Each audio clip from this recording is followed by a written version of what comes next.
రాష్ట్రంలో పేదలందరికీ ఇందిరమ్మ ఇల్లు పంపిణీ చేస్తున్నామని మంత్రి పొంగులేటి శ్రీనివాసరెడ్డి తెలిపారు. గిరిజన ప్రాంతాల్లో 12,500 ఇందిరమ్మ ఇళ్లను మంజూరు చేశామని అన్నారు. చెంచులు అందరికీ మొదటి విడతలోనే ఇందిరమ్మ ఇల్లు ఇచ్చామని, ఆగిపోయిన డబుల్ బెడ్రూమ్ ఇళ్లకు నిధులు ఇస్తున్నామని పొంగులేటి అన్నారు. అలాగే సింగరేణి ప్రాంతాల్లో పట్టాల పంపిణీపై కూడా త్వరలో కేబినెట్ సమావేశంలో చర్చిస్తామని తెలిపారు. గత సర్కార్ కమిషన్ల కోణంలోనే ఇళ్లను పంపిణీ చేసిందన్న మంత్రి పొంగులేటి శ్రీనివాసరెడ్డి మరో 3 విడతల్లో లబ్ధిదారులందరికీ ఇందిరమ్మ ఇల్లు ఇస్తామని హామీ ఇచ్చారు. ఇళ్లకు సంబంధించిన దాంట్లో ఇల్లు అంటే పేదవాడికి ఏదో 2 ఇటుకల పేర్చి పైన స్లాబేసి ఇల్లు ఇల్లు అనే దానికంటే కూడా పేదవాడి ఆత్మ గౌరవానికి చిహ్నంగా ఉండేది ఇల్లు. ఈ ఇంటికి సంబంధించిన సమస్య తమరితో పాటుగా ఈ సభలో ఉన్న సభ్యులు, సభలో లేని సభ్యులు అందరికీ ఈ సమస్య ఉంది అధ్యక్ష.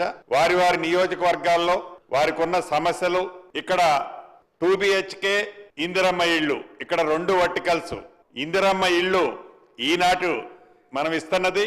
గత 10 సంవత్సరాల్లో ఆనాటి ప్రభుత్వం 2 BHK పేరుతో రాష్ట్ర ప్రజలని ఎలా మభ్యపెట్టిందనేది రెండో అంశం.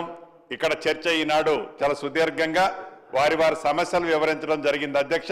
ప్రధానమైన సమస్యకి ఈ ప్రభుత్వం ఏర్పడే నాటికి గత ప్రభుత్వంలో 2 BHK కట్టి బిల్స్ 204 కోట్లు పెండింగ్ ఉన్నాయి అధ్యక్ష.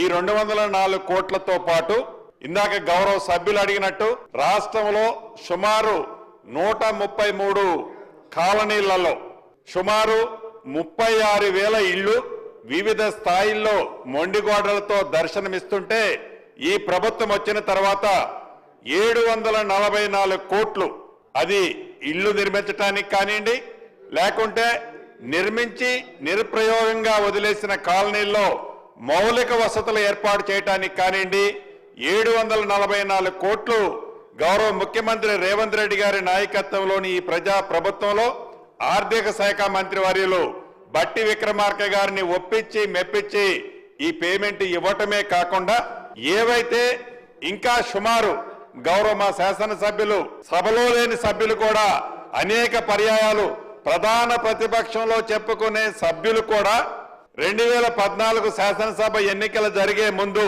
వారు 3 లక్షల రూపాయలతో ఒక స్కీమ్, ఇళ్ల స్కీమ్ ఓపెన్ చేసి తలా ఒకరికి ఒక పత్రం ఇచ్చి వదిలేశారు అధ్యక్ష.